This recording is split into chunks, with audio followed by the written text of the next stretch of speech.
എല്ലാ നിക്കാഹിന്റെ സദസ്സിൽ ചെന്നാലും ഇമാമ്, ഖത്തീബ്, മുഅദ്ദിന് ഖുതുബ ഓതുമ്പോൾ ഒരു ഹദീസ് പറയും, മൻ ഇസ്തതാഅ മിൻകുമുൽ ബാഅത ഫൽയതസവ്വജ് ഫമൻ ലം യസ്തതി ഫഅലൈഹി ബിസ്സൗം ഫഇന്നഹു ലഹു വിജാഅ്. വേറൊരു ഹദീസ് പറയും, ഖാല റസൂലുള്ളാഹി സ്വല്ലല്ലാഹു അലൈഹി വസല്ലം മൻ തസവ്വജ ബിംറാത്തിൻ ഫഖദ് അഹ്റസ സുലുസൈ ദീനിഹി ഫൽയത്തഖില്ലാഹ ഫി സുലുസിൽ ബാഖി. ഒരു ആയത്ത് പറയും. ഏതായത്ത്? നിങ്ങളിൽ നിന്ന് ആർക്കെങ്കിലും വിവാഹത്തിന് ആഗ്രഹമുണ്ടെങ്കിൽ അവൻ വിവാഹം ചെയ്യട്ടെ. ഫഅൻകിഹുൽ അയാമ മിൻകും വസ്സാലിഹീന മിൻ ഇബാദിക്കും വഇമാഇക്കും ഇൻ യകൂനൂ ഫുഖറാഅ യുഗ്നിഹിമുല്ലാഹു മിൻ ഫദ്ലിഹി വല്ലാഹു വസിഉൻ അലീം. സ്വർഗത്തിന്ന് ആദം വല്ലിപ്പയും ഹവ്വാ ബീവിയും കൂടി തുടങ്ങി വെച്ച ഒരു ഇബാദത്താണ് നിക്കാഹ്. ആദ്യത്തെ നിക്കാഹ് സ്വർഗത്തിലാണ് നടന്നത്. ആദം നബി അലൈഹിസ്സലാമും ഹവ്വാ ബീവി റളിയല്ലാഹു അൻഹയുമായിരുന്നു ആദ്യത്തെ ഭർത്താവും ആദ്യത്തെ ഭാര്യയും. അവിടുന്ന് സ്വർഗത്തിൽ നിന്ന് തുടങ്ങി. ഇനി അവസാനത്തെ നിക്കാഹും സ്വർഗത്തിലാണ് നടക്കാറുള്ളത്. എല്ലാവരും സ്വർഗത്തിലെത്തിയതിനു ശേഷം സ്വർഗത്തിൽ വളരെ പ്രധാനപ്പെട്ട കുറെ കല്യാണങ്ങളുണ്ട്. തങ്ങളും ആയിഷ ബീവിയും തമ്മിലുള്ള നിക്കാഹുണ്ട് സ്വർഗത്തിലെ. യൂസുഫ് നബി അലൈഹിസ്സലാമും സുലൈഖ ബീവി റളിയല്ലാഹു അൻഹയും തമ്മിലുള്ള നിക്കാഹുണ്ട്. ഇങ്ങനെ പ്രസിദ്ധമായ കുറെ കല്യാണങ്ങൾ സ്വർഗത്തിൽ നടക്കാണ്ട്. അതിന്റെ ഇടയിൽ ഭൂമിയിൽ കുറെ വിവാഹങ്ങൾ, ചരിത്രത്തിൽ പ്രാധാന്യമുള്ള ഒരുപാട് നിക്കാഹുകൾ നടന്നുപോയിട്ടുണ്ട്. ബഹുമാനപ്പെട്ട മൂസ നബി അലൈഹിസ്സലാം ഷുഐബ് നബി അലൈഹിസ്സലാമിന്റെ മക്കളെ വിവാഹം ചെയ്തത് ചരിത്രത്തിൽ രേഖയുണ്ട്. ഇബ്രാഹിം നബി അലൈഹിസ്സലാം സാറാ ബീവിയെയും ഹാജറ ബീവിയെയും വിവാഹം ചെയ്തത് ചരിത്രത്തിൽ രേഖയുണ്ട്. യൂസുഫ് നബി അലൈഹിസ്സലാം സുലൈഖ ബീവി റളിയല്ലാഹു അൻഹയെ രാജാധികാരത്തിന് ശേഷം വിവാഹം ചെയ്തതായി ചരിത്രത്തിൽ രേഖയുണ്ട്. ഇങ്ങനെ ഭൂമിയിൽ ഒരുപാട് പ്രധാനപ്പെട്ട വിവാഹങ്ങൾ കഴിഞ്ഞുപോയിട്ടുണ്ട്. പരിശുദ്ധമായ ശരീഅത്തിലെ, ഇസ്ലാമിക ശരീഅത്തിലെ ഏറ്റവും പ്രധാനപ്പെട്ട ഒരു ഇബാദത്താണ്. ദീനിന്റെ 2/3 പൂർത്തിയാക്കുന്ന ഇബാദത്താണ് എന്ന് ഒരു ഹദീസിലുണ്ട്. ദീനിന്റെ പകുതി പൂർത്തിയാക്കുന്ന ഇബാദത്താണ് എന്ന് വേറൊരു ഹദീസിലുണ്ട്.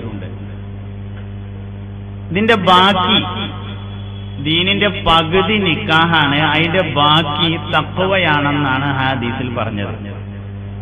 മൻ തസവ്വജ ബിംറാത്തിൻ ഫഖദ് ഇസ്തക്മല നിസ്ഫദ്ദീൻ ഫൽയത്തഖില്ലാഹ ഫിന്നിസ്ഫിൽ ബാഖി.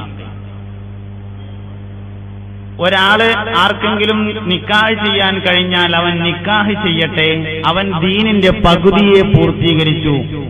ബാക്കിയുള്ള പകുതിയിൽ അവൻ അള്ളാഹുവിന് തഖ്വ ചെയ്തുകൊണ്ട് ജീവിക്കട്ടെ. അപ്പൊ പകുതി നിക്കാഹാണ്, അതിന്റെ ബാക്കിയുള്ള പകുതി തഖ്വ ചെയ്തുകൊണ്ട് ജീവിക്കലുമാണ്. ദീനിന്റെ പകുതി കിട്ടും വിവാഹം ചെയ്താൽ എന്നർത്ഥം. ശരിക്ക് പകുതി തഖ്വയാണെങ്കിൽ ബാക്കി പകുതി ആകേണ്ടിയിരുന്നത് ഈമാനായിരുന്നു.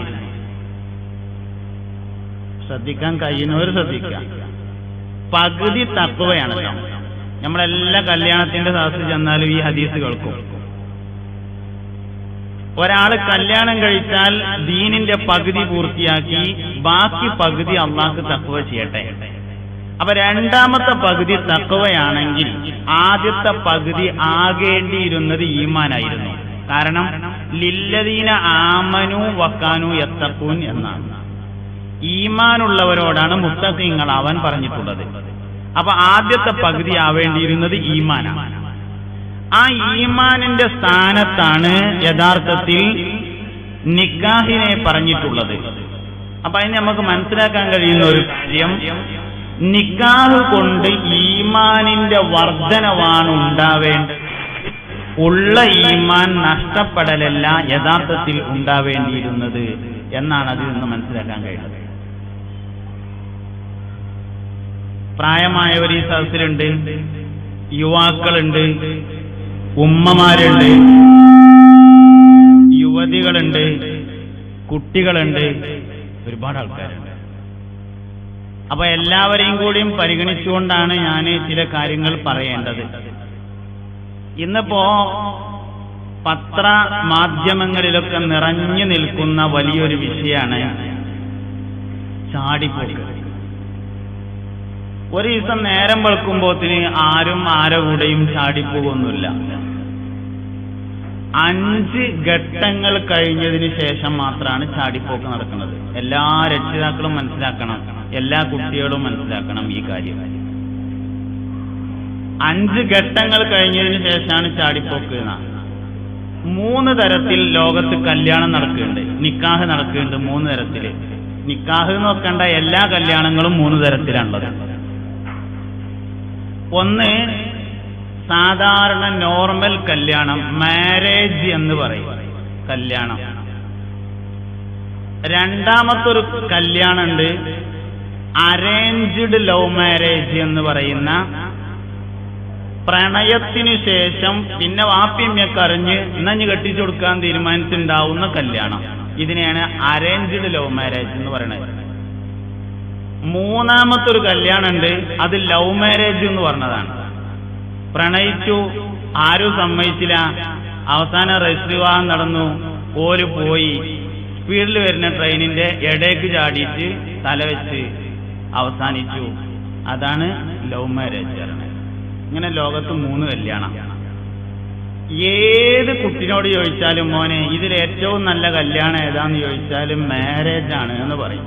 വാപ്പിയമ്മയൊക്കെ പോയി നോക്കിയിട്ട് ഓർക്ക് പറ്റി, പിന്നെ പുതിയാപ്പിള പോയി നോക്കി ഓനും പറ്റി, അങ്ങനെ അങ്ങോട്ടും കൊണ്ടൊക്കെ പറ്റി കണ്ട്, കുടുംബം പറ്റി, തറവാട് പറ്റി, പെര പറ്റി, സൗന്ദര്യം പറ്റി, ദീന് പറ്റി, അങ്ങനെയൊക്കെ പറ്റിയിട്ട് നടത്തുന്ന കല്യാണമാണ് നല്ലത് എന്നാരും പറയും.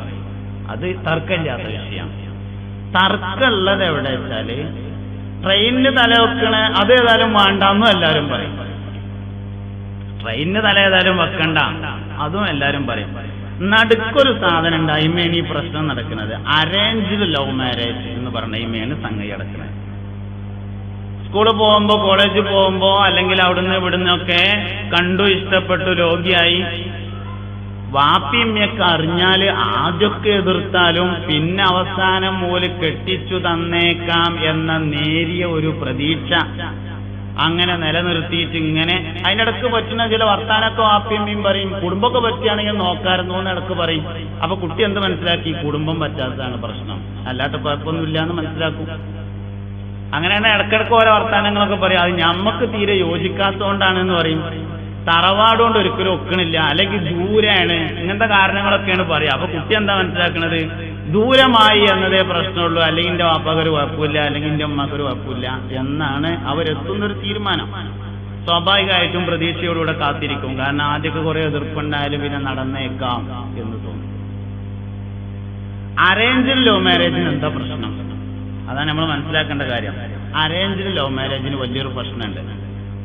ഞാനൊരു ഉദാഹരണം പറയുന്നത്, ഒരാള് കുറേ ഭൂമിയൊക്കെ ഉണ്ടായിരുന്നു, അത് മുഴുവൻ വിറ്റ് പൈസ ആക്കിയിട്ട് അയാൾ പലിശ കൊടുത്തു.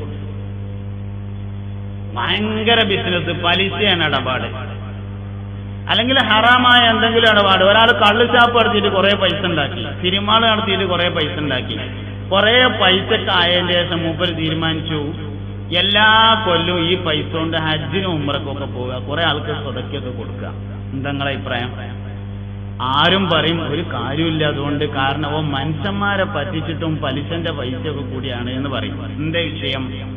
ഹറാമിൽ തുടങ്ങിയത് ഹൈറിൽ അവസാനിക്കില്ല എന്നതാണ് പ്രശ്നം.